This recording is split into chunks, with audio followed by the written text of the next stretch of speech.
سنة الدعاء أن نختار الأوقات الفاضلة للدعاء، وأن نختار الأحوال الفاضلة والشريفة للدعاء. جماعات bugün sizinle duanın sünnetlerini devam ettiririz. Hem de dua kılan vakitte qaysi vakitlarda hayırlı, hem qaysi hayırlarda hayırlı şunu dersileşmemiz. من الأوقات الفاضلة والشريفة للدعاء هو يوم عرفة. نبينا صلى الله عليه وسلم قال خير الدعاء دعاء يوم عرفة. خلينا جماعات دعاء إن خيرنا وقدره وعرفا كان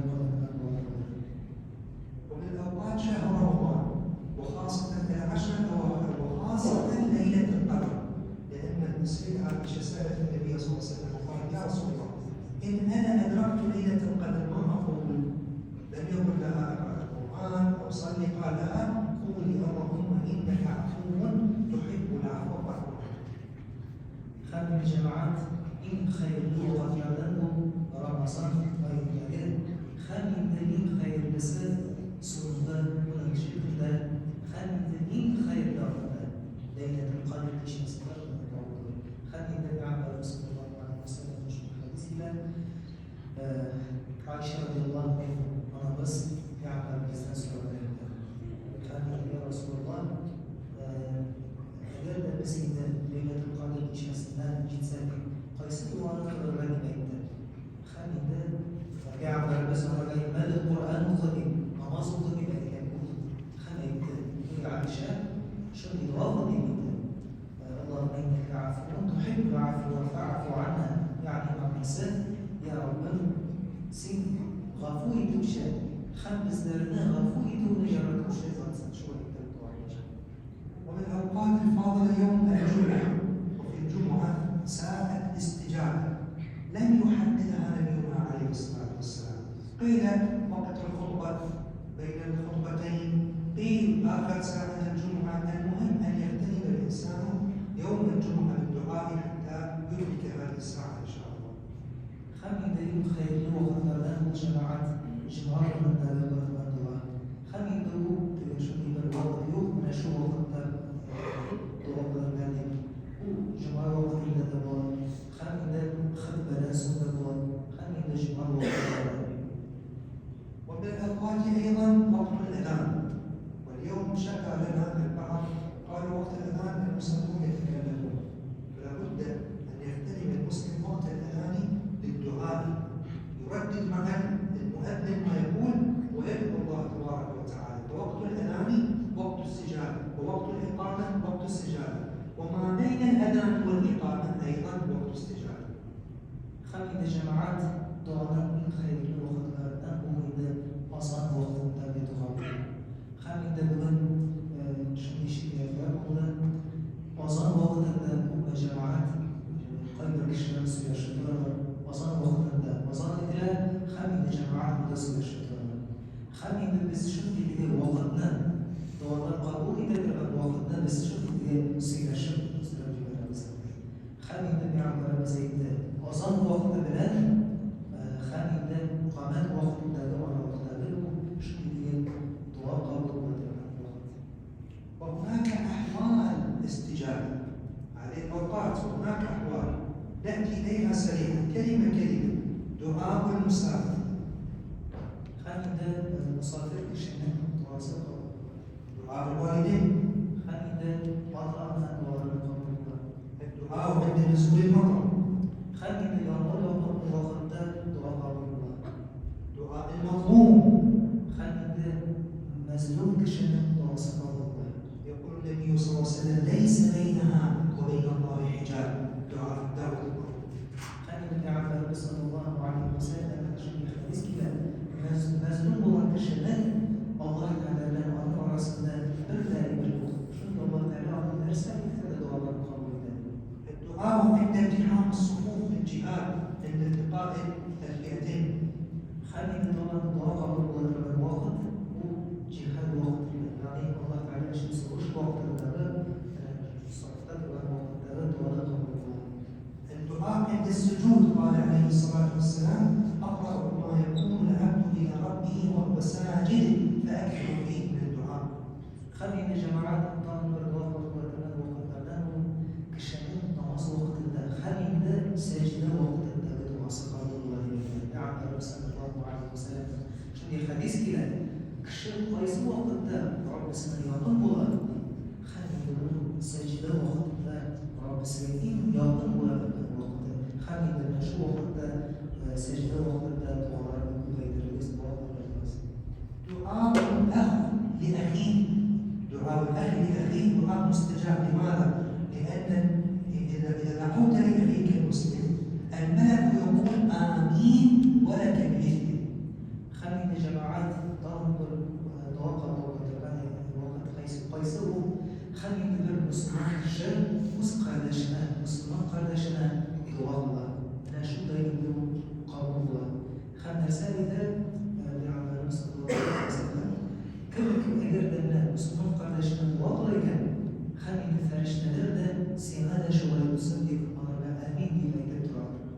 وأنا أنصح كل واحد منكم إذا ما أراد حاجة من ربه تبارك وتعالى أن يدعو لأخيه المسلم، يختار أي أخ ويدعو له بهذه الحاجة فستجاب إن شاء الله، لأن دعاء الملك وتأمين الملك أفضل من دعاء. خلينا شيخ إلى بزدان جماعات بيتا من سيزدان شدي مسيخات إذا أجل سيزدان درجة يبركي ريكا سيزدان رب بزدان درجة يبرسكوي سيزدان أنا شو بي أنا جماعات قيس درجة مسلمان قادة شي بزدان طب سيزدان خلينا أنا مش الوقت بزدان سيزدان نفسي ريكا أنا شو أيضا أنا بعد سورة بس خلينا أجل بزدان شيء هو شو بي الله تعالى وبرخامات فرشتنا مصدرات أمين سيمانا نشوى المسلم سيمانا نشوى سورة يبين الله تعالى سيمانا يرسل بس مش بيوخر إنه كشف مسلم سورة أنا بيراك نجد ومن سنن الدعاء اختيار أسماء الله تبارك وتعالى الحسنى.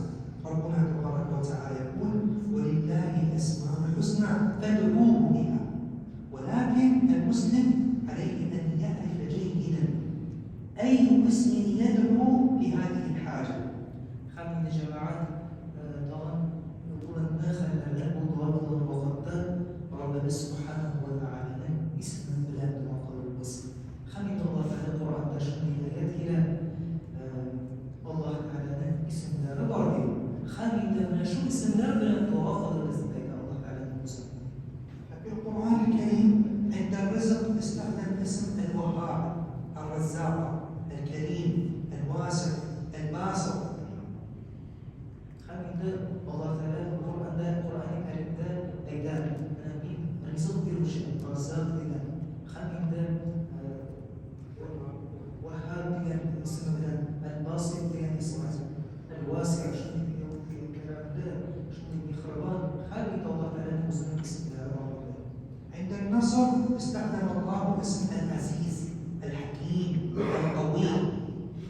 أجل منا يردن كيريكا الله تعالى اسم القرآن الواسع الحكيم النصر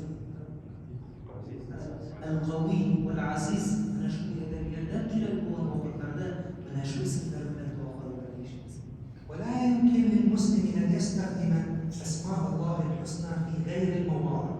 يعني مثلا إنسان ذهب إلى مريض يريد أن يزوره، لا يقول له يا لطيف، يا رحمن، يا رحيم، يا رؤوف هكذا، ولا يقول يا شديد العقاب اشفي فلان، يا قوي يا عزيز اشفي فلان، يا جبار يا منتقم اشفي فلان. لا يمكن، وإنما يستخدم أسماء ملائمة لكل حال. حمد جماعات الله تعالى اسم الله نسبه من دار الله نبات يشبس خلينا مثلا كشف برد أوراق كشف الله نبات الله إنك بسبيت توافق بسبيت من أوراق كشف يا رب بسبيت نشوف كشف شفاء غير يا رحمن بيت بسبيت خمدان إخربان شفقة لا صحيح نشوف لأن الجو سنيا دامي كمان شفاء غير بس إن شيء غير غير النشوة يمكن بسبيت يعني عقاب غزل kişiler şimdi şunu yettiği onun üzerine isimleri var. Her vakitte şunun üzerine isimleri bile. Şu vakitte nasiptir dualar değişmez. Şu isimlerden kullanırlar. ومن آداب الدعاء عدم الاستثناء. عدم الاستثناء، لا يقول اللهم اغفر لأمة نبينا محمد إلا فلان جاري وفلان قريبي وفلان صديقي. لا يستثني، لا يجوز الاستثناء في الدعاء. عند جماعات دعاء وقت هذه الشيخ من كشف دعاء ذلك لا يتبعوا يا رب من أمة بيعبر بزن أمتنا من أشوف فلان كشف لنا مسكين أخبارنا في الدنيا كي أطلع يردان يتبعوا خم يدرس دنكشنا خم جميع من أشوف أمتنا ومن آداب الدعاء عدم التخيير على الله عز وجل.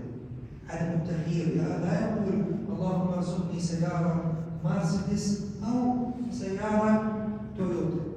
لا يجوز التخيير. اللهم ارزقني في دراستي الطب أو الهندسة.